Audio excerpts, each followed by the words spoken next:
Okay, I think we can go ahead and get started. Hello, everyone.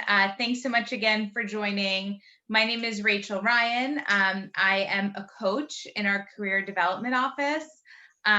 Just a little bit more info about what our career development office looks like and what I do. We basically have a whole team of staff that is dedicated to supporting the career search process and career exploration process at SOM. We have a team that are dedicated to managing employer relationships across a whole number of industries, and of course, tech being a great focus for that. We also have a team of coaches, which I am one, where we work with students from prior to joining SOM over the summer, all the way through graduation and after. In fact, we even have alumni coaching as well. We do everything from talking through your career interests and search strategy, working on resume, cover letters, preparing for interviews. There's a whole range of activities. We additionally partner closely with clubs. So I work specifically with the Tech Club, which is a fantastic club, and you'll hear more about that, I'm sure, as we go on. So that is me. That is our career development office. And with that, I'd love to turn it over to our fantastic second year panelists who have kindly joined us today. I'm going to ask each of you to just provide a little bit of background where you're from and what you did prior to joining SOM. Newman, maybe we'll start with you. Sure. Hi, everyone. My name is Noman. I go by Nooms. Prior to SOM, I was in Los Angeles working for a boutique consulting firm. I went to UCLA and did my undergraduate degree in environmental engineering and went to SOM to pivot into tech space. Thank you, Nooms. Logan. Hey, everyone. Super excited to see so many people attending the event today. I'm originally from Albuquerque, New Mexico, out further west. But actually before SOM, spent 5 years working in economic consulting at a firm called Analysis Group. I had majored in finance in undergrad at the College of William & Mary, so a lot of my work was in finance and economics. And I came to SOM to transition to tech as well. Thank you. I'm just going in the order of my screen. Brandon. Hey everyone, my name is Brandon. I'm from Seattle, Washington originally. Prior to SOM, I was in Portland, Oregon, working at Intel as a data systems analyst, and I came to Yale to move into product management. Over the summer, I was interning at Amazon, and I'm still finalizing my plans of what to do after. And Audrey. Hi, everyone. My name's Audrey. I grew up in Annapolis, Maryland. Prior to SOM, I was at General Motors in varying capacities on a software development team in the Atlanta, Georgia area. And I came to SOM to finalize that transition out of engineering and into product management in tech. Great, thank you.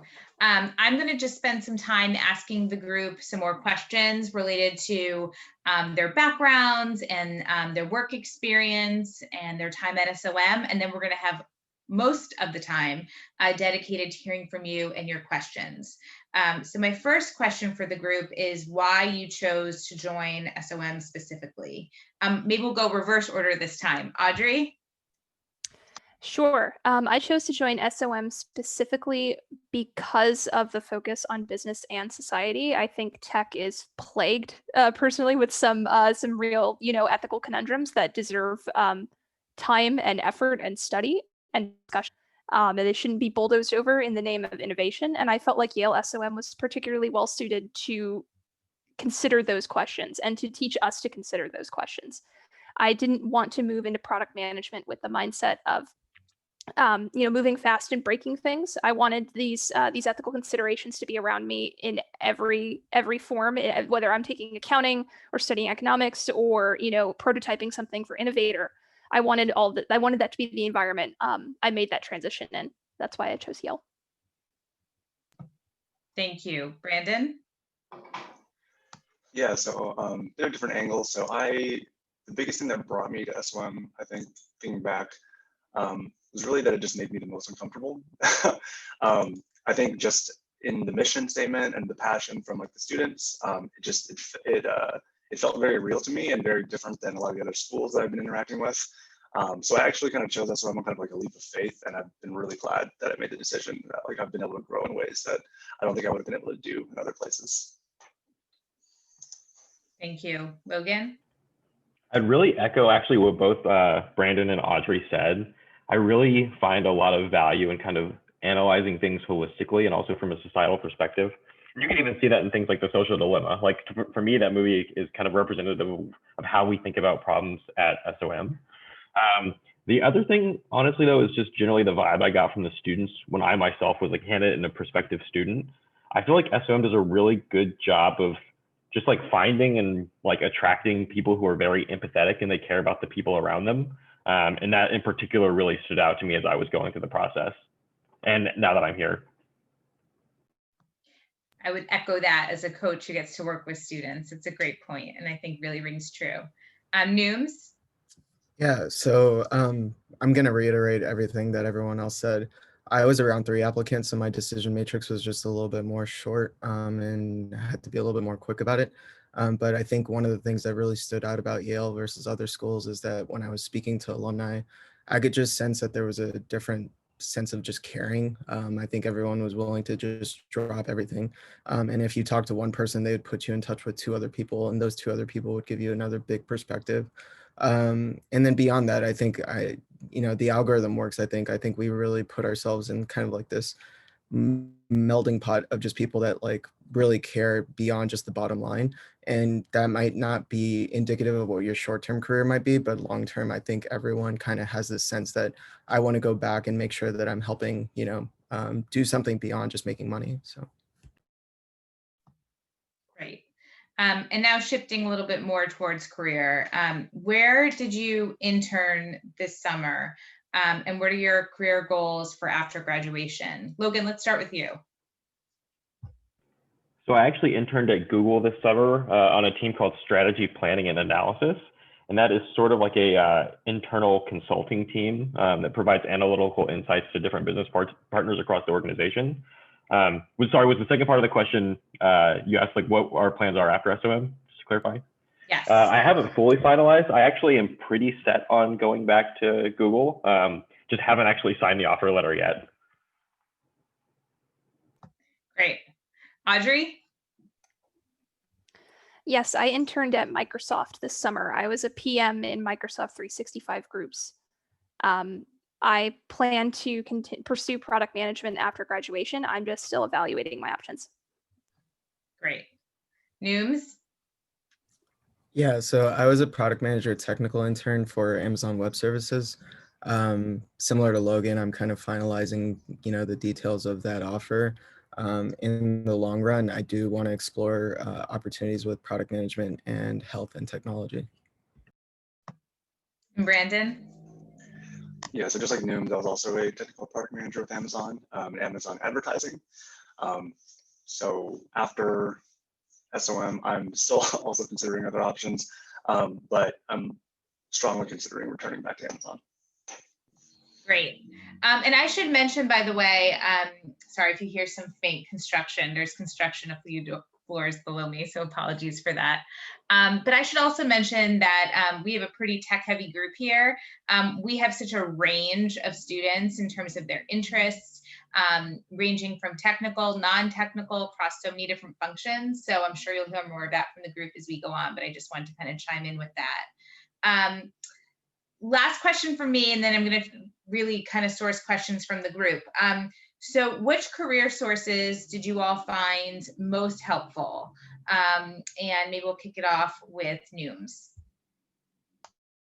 Yeah, so I think what I really relied on was talking to alumni, folks that are currently in the tech space that had graduated from Yale years ago, and really leaned on them to kind of give me a perspective and some insight and guidance on like what I needed to do at different phases of the life cycle, right? So your first initiatives will probably be to try to get that interview. And then once you get the interview, how do you get past the interview and get the offer?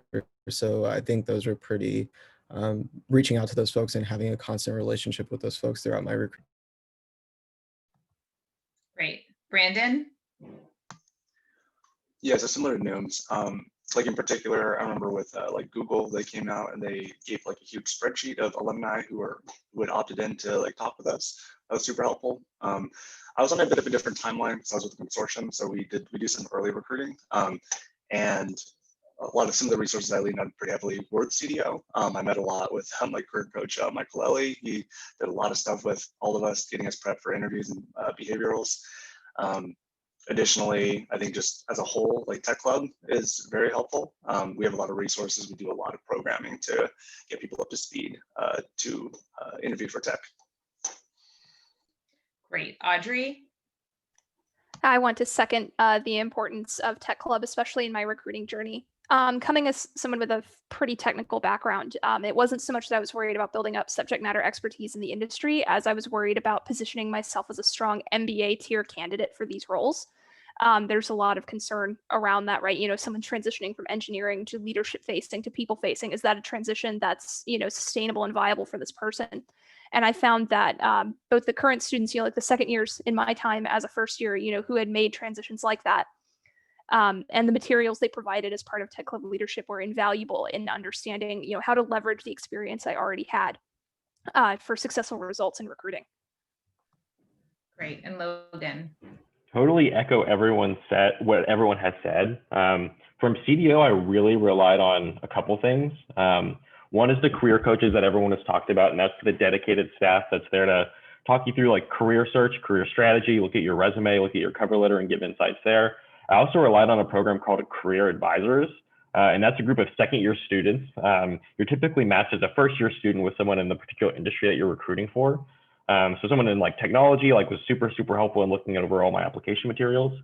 The other thing is CDO has actually like internal documents called like Who Went Where. And those are actually awesome. And like I even started stalking those like right before like the first day of classes. And you can see like where everyone had interned and like where alumni are like with specific contact information. And then again, the Tech Club was hugely impactful in preparing all my application materials.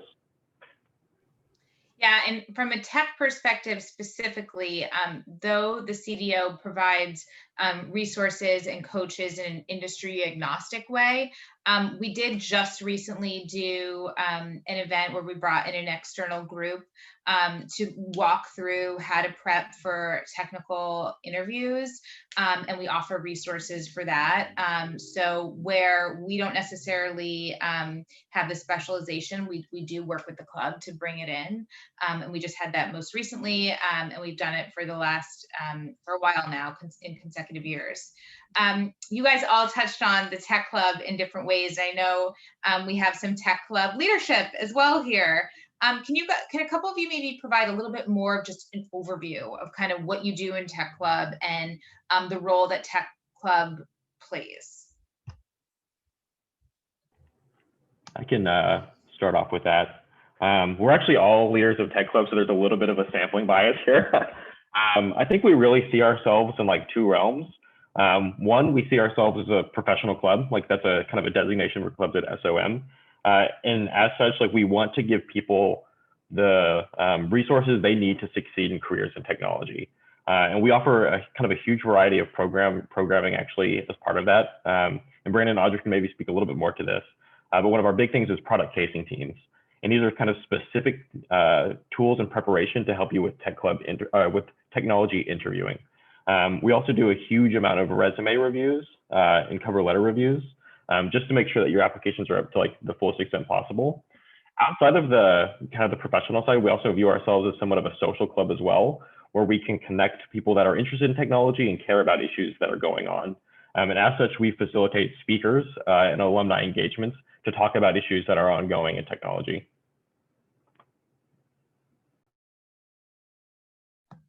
Great. Anyone else want to chime in on that? All set? Brandon and I are actually rolling out a sort of updated, new and improved and ever more intense product casing curriculum. I know PM is a very desirable role for a lot of folks coming into SOM. There's a lot of, sort of angst about how do I get into it? Am I technical enough for it? How can we do this? And the Tech Club is really priding itself this year on trying to provide as structured a curriculum as we can for those folks. We know that the the one true path kind of mindset from consulting and banking is very attractive. It applies to everyone. If you follow these steps, you'll make it in. And we're trying to do tech isn't quite the same way. There's too many different roles, and the companies are so different that not everything applies across the board. But one of our big functions is to help guide folks as much as we can and provide as much of that structure and support as we can on that journey as they learn to approach these interviews. Famed, scary, intense interviews. We try and prepare them as much as we can. Thank you. I had a few different questions related to coursework, curriculum. One question kind of more about the integrated curriculum, another more related to how it can help how the curriculum, whether it's within SOM or beyond SOM, through the broad university, can help get you up to speed in terms of from a technical side of things. Can you guys chime in a little bit about kind of just the academics, the coursework, whether SOM or the university as a whole?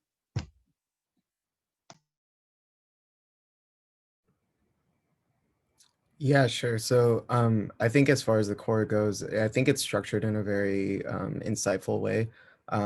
You'll take certain classes that will kind of lay the groundworks for your technical skill sets that you will sometimes use in your internship.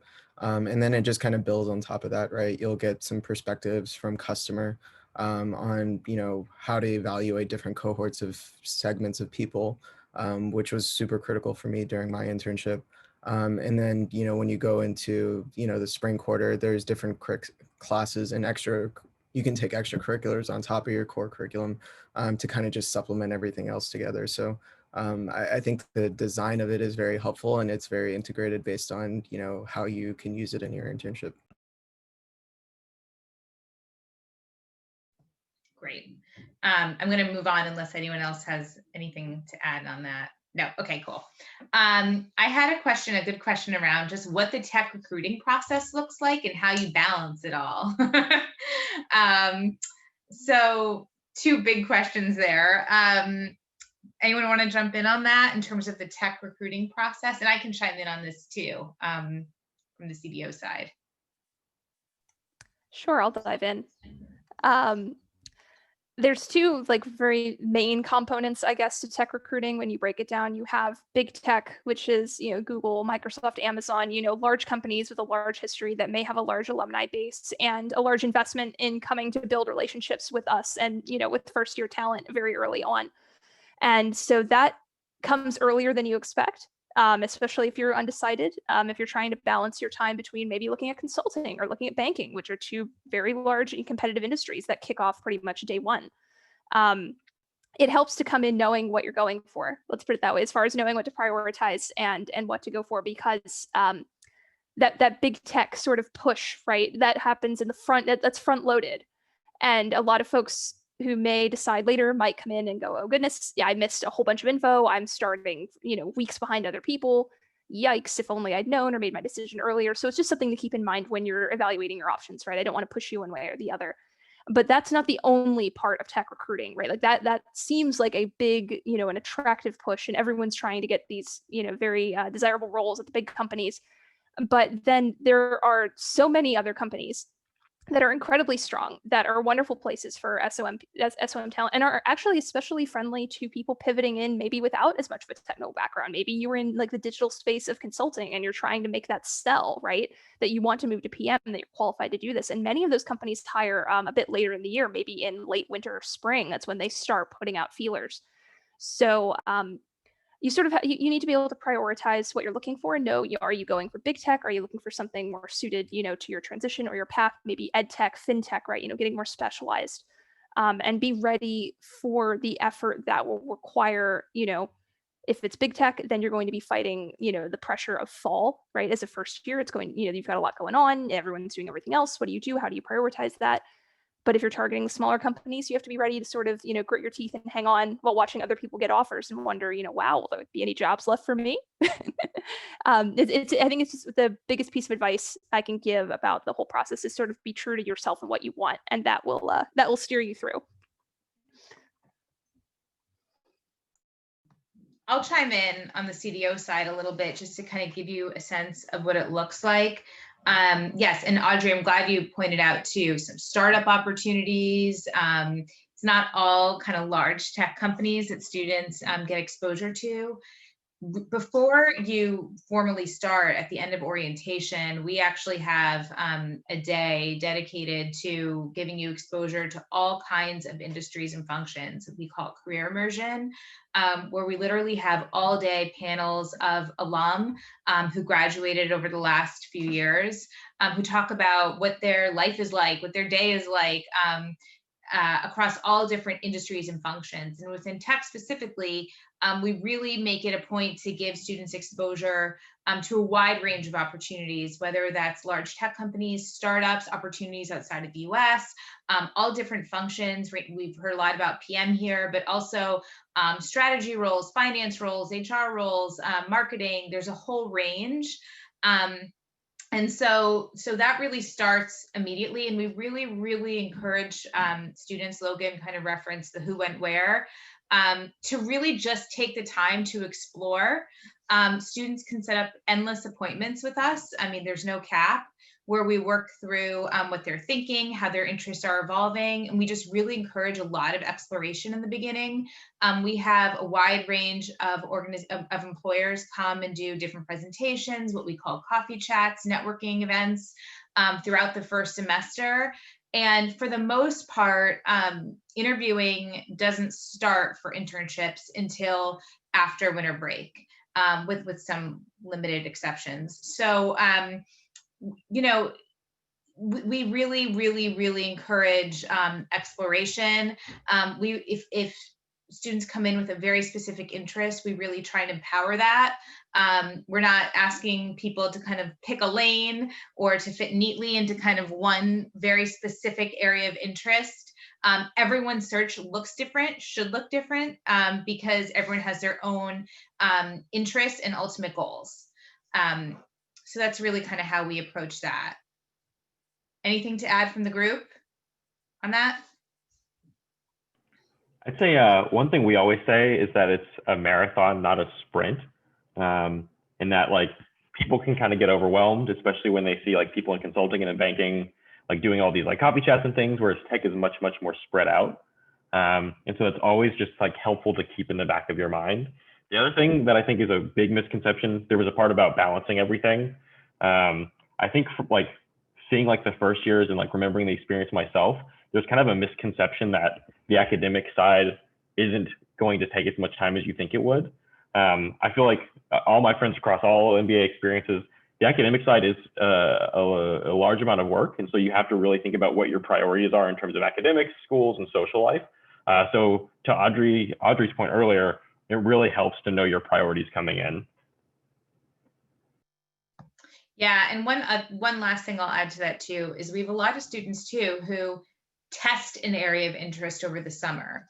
You know, they may think they have one interest and they say, you know what, I'm just going to go for it and see if I like a startup, and try it over the summer. And then if they do, that's great. If they don't, there's full-time recruiting as well, which starts the fall of their second year.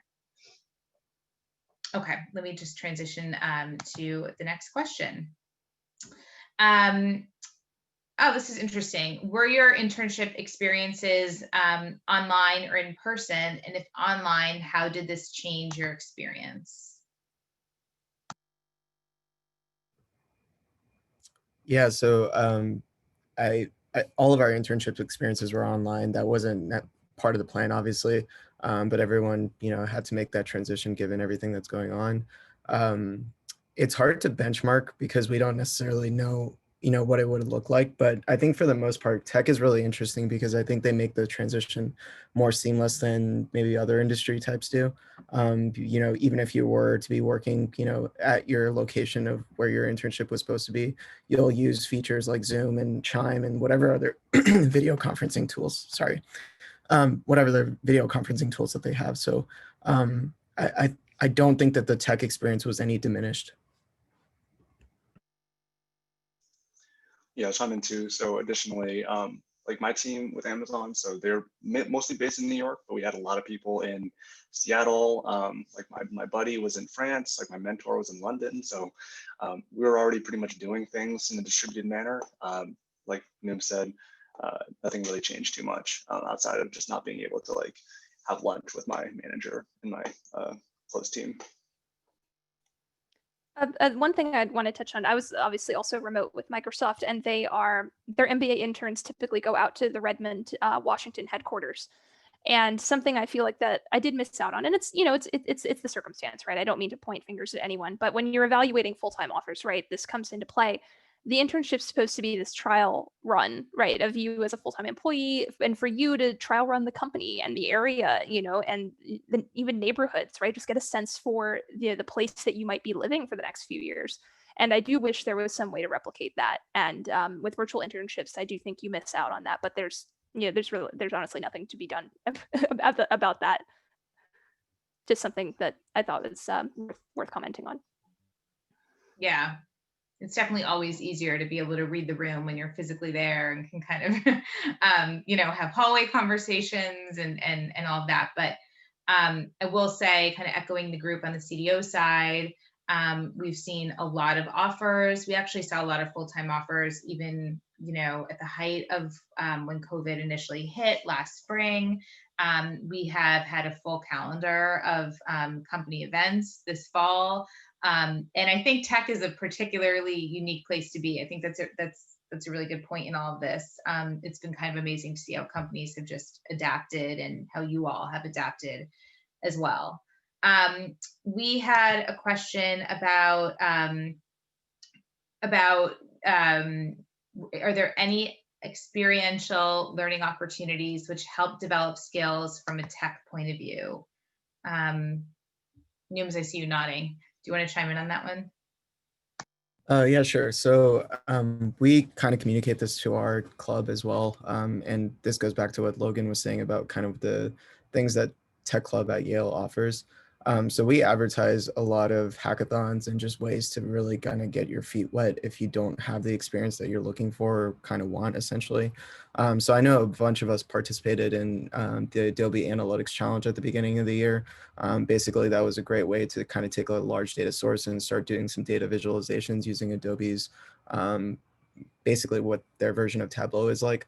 The other one that I particularly participated in and that I really enjoyed, which was kind of by invitation only, was Boston Consulting Group did their Digital Ventures Hackathon. And this was based on kind of, the hackathon was based on what product would you build to kind of help society and build society up across 4 different spectrums, and that was related to like food, health, and 2 other ones that I can't remember off the top of my head. But that was a really good experience for me as far as, really honing back in on my PM experience, or the light PM experience that I had before SOM, and then also just kind of regurgitating some tech knowledge that I just didn't get exposure to since graduate school. So. We had a question about how the club has adapted to the online format. Does anyone want to talk a little bit about how the club has been operating online?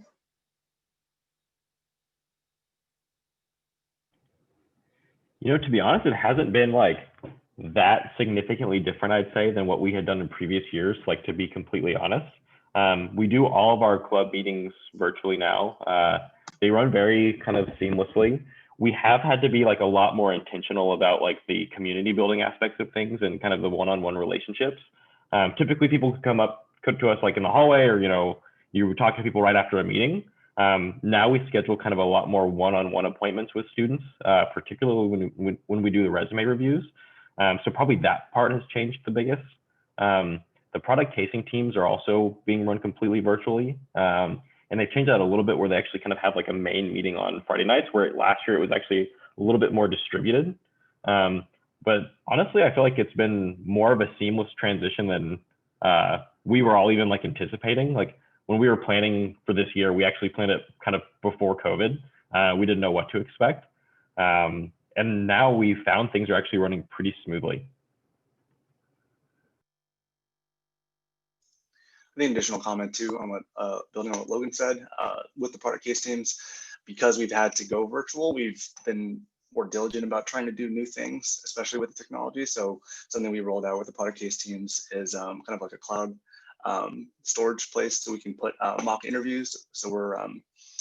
rolling out this new program where we have students do mock interviews, upload them, and then give community feedback. So again, just trying to use our tools to facilitate that communication. I'm sure you all hear this a lot, but while there has been so much challenge during this time in terms of just, I mean, we all obviously want to be together all the time and like not have to even think about COVID, but there have been, I think, some silver linings in the sense that, and I'm sure you all hear this in a lot of different aspects of your life, but there are things that I think have worked really well that I hope you all coming in get to benefit from.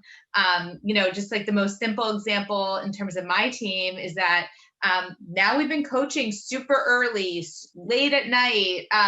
We're working with students at all hours because we all work at different times, and it serves students better, I think, in that sense. And I think I've been really impressed with the Tech Club in terms of not just keeping things afloat, but actually really building on the great work that was done in past years.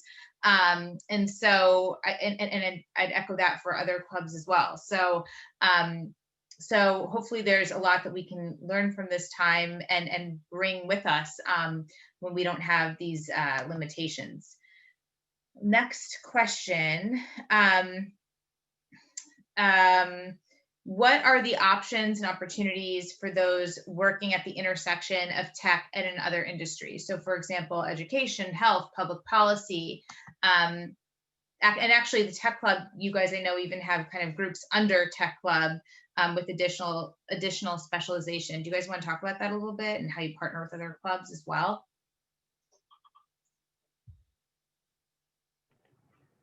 I can start taking this in terms of like the co-partnership aspect.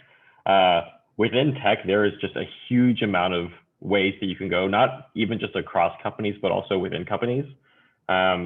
Google, for example, has a ton of different MBA internships focused on very, very different things. So you could even do something akin to like an ed tech internship at a company like Google. Of course, there also is a lot of like actual education technology companies as well. We partner with a bunch of different clubs across campus to try to bring events and speakers together that get at these intersections. For example, like we're planning right now a speaker event with the Energy Club for issues that are related at the intersection of technology and energy. We do the same thing with like Education Club. The possibilities are really honestly like limitless with this. I will say, for a lot of the kind of smaller companies, like everything about like education tech, those companies typically don't have the resources that a big tech company would to just come to campus and recruit, kind of to Audrey's point earlier.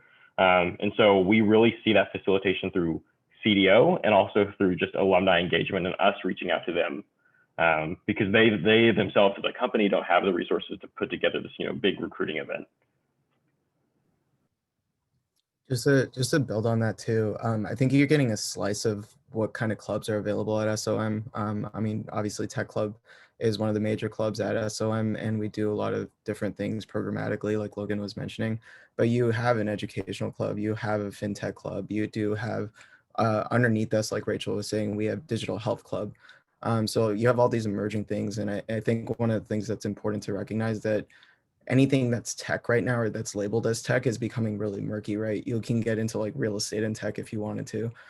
So there's to Logan's point, yeah, there's a lot of endless possibilities, and your experiences will most likely be that you're going to pair, a tech club with another club, and through those two experiences, essentially help your recruiting efforts or whatever job opportunities you're looking for. There are a couple questions that came in that I can probably even quickly answer, and then if the group has anything to add, feel free. There was a question about during recruitment, how much choice you have in terms of the teams that you would like to work with and the location that you would like to be at. And I would just say, you have the choice to kind of structure your search in a way that kind of maximizes and optimizes for what you're looking for. And it totally depends on the employer in terms of how much choice you have, in terms of if you pre-select up front or if kind of they select more on the back end, and in terms of if there's flexibility with location or not. So that can take a lot of different twists and turns, but we provide as much information as does the club, as do second years broadly, and the employers about what that looks like for each employer. In terms of the other question was, does Yale have any resources available for students interested in entrepreneurship in tech? And I would just say absolutely. We have a whole team, a staff dedicated to entrepreneurship. We also have a startup club. We have a lot of students who are working on their own ventures. Some spend the summer doing that, some do it on the side. We have different opportunities for funding. We have broader opportunities across the university, such as Sci-City. Anything the group wants to add on that topic specifically? No? No, yeah. I mean, and even just when I mentioned earlier on about that career immersion day, for example, where we expose you to all different kinds of industries and functions, we do a whole session on entrepreneurship. So the Career Development Office supports you regardless of your area of interest. Entrepreneurship is one of them. And we have students who work on their startup while pursuing a more traditional path in terms of like on-campus recruiting, let's say. And then as time goes on, decides based on kind of how things net out and how their startup evolves, if they want to actually go and pursue that full time, if they want to join an organization, do both. So we've seen students do a lot of really interesting and exciting things. And we have a really great alumni community to kind of help as well in this space. I'm going to do one more question and then we'll kind of do a wrap up on our end. Some more questions about coursework. Maybe just if there was a question about your favorite tech related course, but maybe we'll make that a little bit more broad, just your favorite course. Maybe we'll go around for this one. Audrey, do you have a favorite course that you've taken?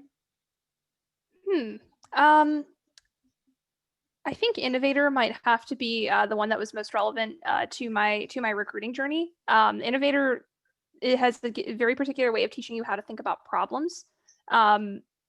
So the crux of it is that you don't get hooked on solving like the object to solve the problem. You keep the abstract of the problem in your mind, and it allows you to think sort of broadly and more creatively about ways to solve that problem and not get stuck right in certain trains of thought that might not solve the problem that you're initially trying to tackle. It also very much encourages you to get inside the minds of users, which is really critical to a lot of your customer-facing tech roles, to be able to develop that empathy for the people you're developing products for. So I would strongly recommend taking a lot from Innovator in the core if you can. Great. Nooms, any favorite classes on your end? Yeah, I'm actually going to double down on what Audrey said. I think Innovator from the core was a good class, especially if you're interested in product management or just product in general. Outside of that, I would say social media analytics was a class that I took last semester in the spring, and that was a really neat class because it's such a new field of study.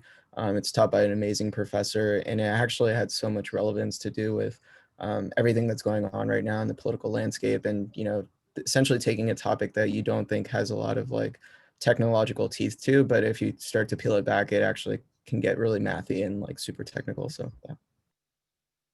Brandon? Yeah, so I think when I answer this question, usually I go to modeling managerial decisions and fall one with Johnny Novemsky. I really like the course because it takes two sides of approaching problems. One, like very math optimization, like what's the best way, and then Novemsky, like what do people actually do? What it like behavioral economics. And I think like approaching things from both sides is really important, especially when you're working in an organization where problems are being solved by people, not machines. And Logan? I totally agree with what everyone has said so far, actually, and I always have a hard time picking a favorite class when I'm asked this question. I will instead give like an answer for like a really good tech-related class that is like super, super popular, and that's management of software development. Really good for people that are a little bit more technical and also completely non-technical. It gives you all the tools that you need to succeed, and it really teaches you about how the software development and product management process actually works in practice. And they do it, and it's structured in a very experiential way. For example, right now we're going through like the agile like sprint process for literally designing a web app. And so it's like a really good hands-on technical class. I also will give a shout out to sports analytics just because it's a really fun analytics class. And like we have like surprise speakers. So like 2 weeks ago, like Mark Cuban was in our class, just like answering questions, and it was really cool. That's super cool. I didn't know that Mark Cuban joined one of your classes. That's really cool. Okay, last question for the group. What advice do you have for candidates who are preparing to apply to SOM, and what do you kind of wish that you knew before you were applying? Maybe we'll go Audrey again.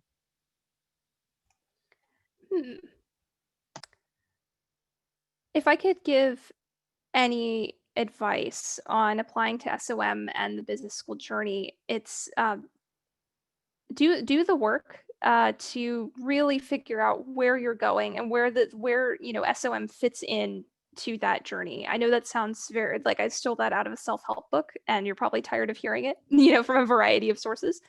But really, like, authentically doing that work means that you know what you want when you get here, and that simplifies so much when there are so many things on offer and so many options ahead of you. When you're really cued into what you want, and really sometimes just knowing what you don't want is enough to kind of guide you, right? Maybe you don't know exactly what you want, but you know what you don't want to do, and that kind of keeps you, on a certain path. If you can do that work through the application process, take it seriously and approach it in earnest, I think you will be in really great shape to take advantage of everything SOM has to offer. Brandon?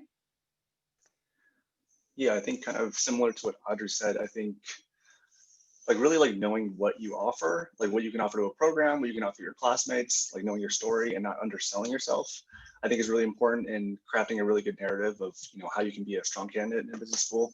I think a lot of people undersell themselves, even if like they see people that are better than them in some areas and they don't give themselves the credit.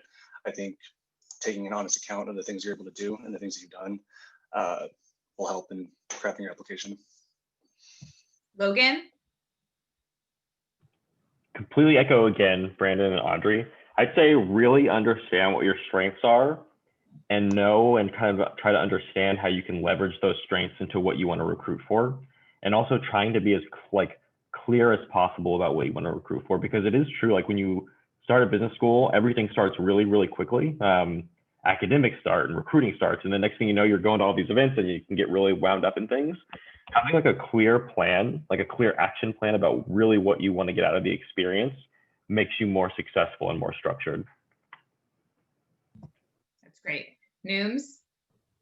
Yeah, I'm going to deviate a little bit. I would say be vulnerable. I think both from your application standpoint and while you're in school, this is a great experience. I know there's a lot of hesitation about, whether business school is the right decision for you. And quite honestly, I think that just boils down individually to each person's, where they are in their life, what they're looking forward, what they want out of business school. And I think personally for me, I had a lot of hesitations even after I, said I was going to come to Yale.